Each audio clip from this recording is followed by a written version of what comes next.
Hi everyone, happy wonderful Friday to you.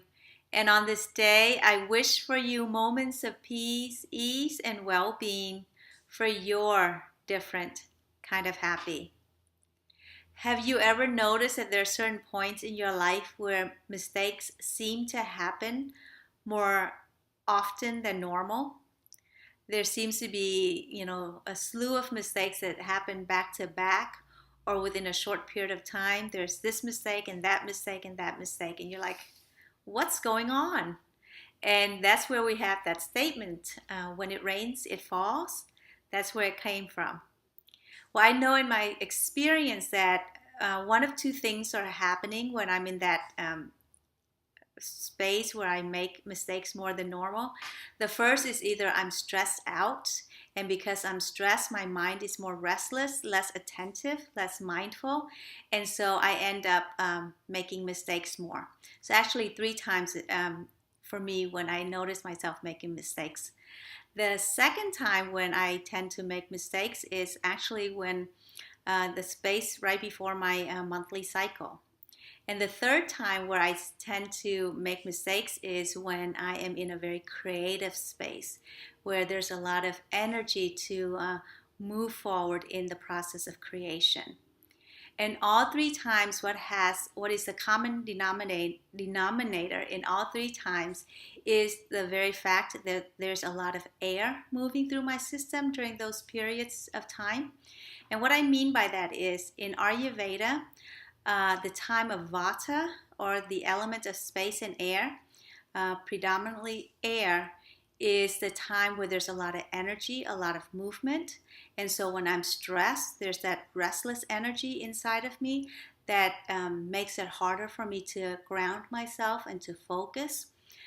In the times when I am on my monthly cycle, there's a lot of air going on. The air is used to eliminate and release toxins from the body, and so because there's all that movement, I tend to be less grounded, less mindful.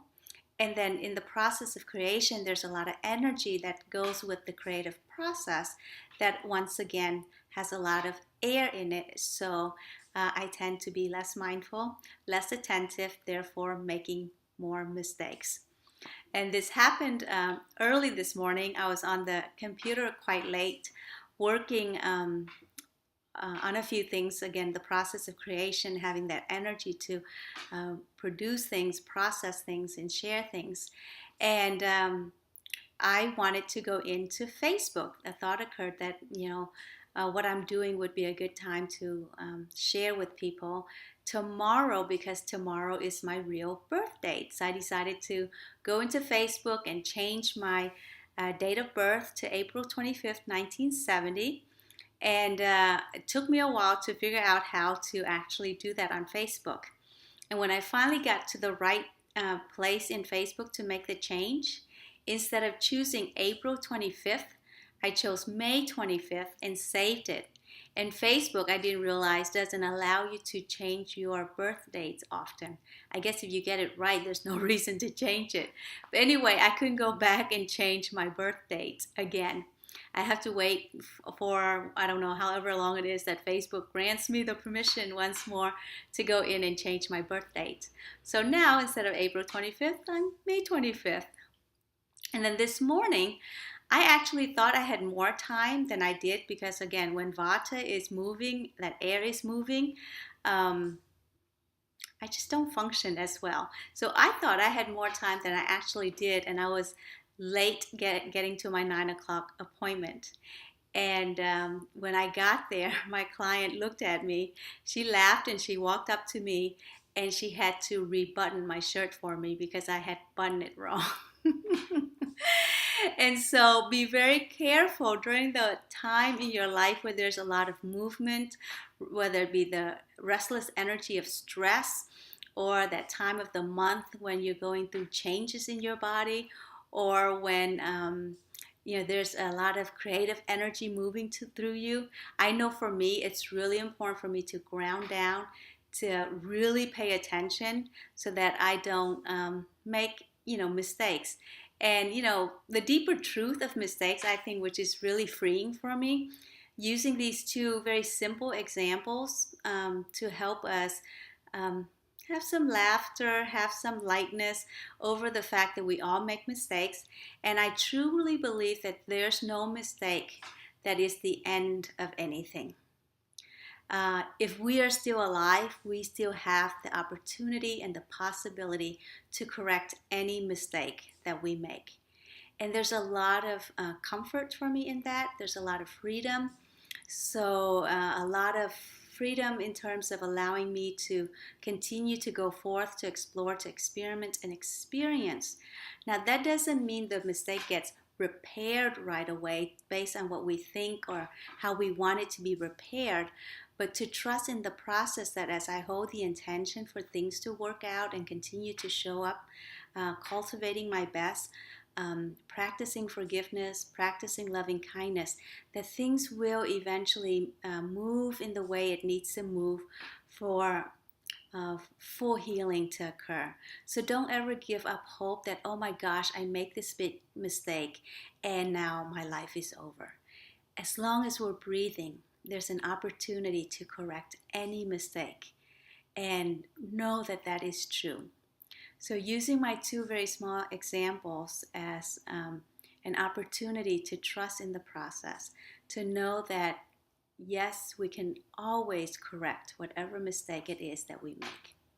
So for your mindfulness moment today, bring to mind a mistake that may be burdening you, that may be making you feel contracted, tight, and see if you can go directly by quieting your mind, quieting yourself, going into that space of contraction, that space of tightness, and just allow yourself to breathe there, to relax there, to smile to this part of you that wants to do better, because that's the root of it. We feel bad about our mistakes because we really want to do better.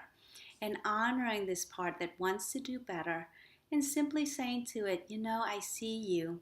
I see that you're there. I see you wanting to do better in these kind of situations, and just relax and allow and honor that part of you without fighting, resisting, creating more contraction because you expect it to show up a certain way, and channel that energy of frustration and disappointment and restlessness and turning it into an energy of kindness, of love, of forgiveness, and create some lightness in your experience, lightness within yourself, so that you can be more present, more available in the moments of your day with the people who are in your life right now. I have finished my vision statement, my I believe statement. I shared that with you this morning via our newsletter. I hope you get a chance to read it, and may it inspire you to begin to tune in and listen to what it is that your heart really wants you to connect with, to believe in, and letting that be a guide to help make your day-to-day decisions, inform your lifelong journey, so that there's always connection and fulfillment. If you like this video, please like it, and if you think that there's someone out there who could use this message, who could breathe easier, who can relax a little bit more, who can experience a little more laughter, please share the video on. I really appreciate it. In the meantime, go forth, explore, experiment, and experience for your very own different kind of happy. Thank you so much for watching, and namaste.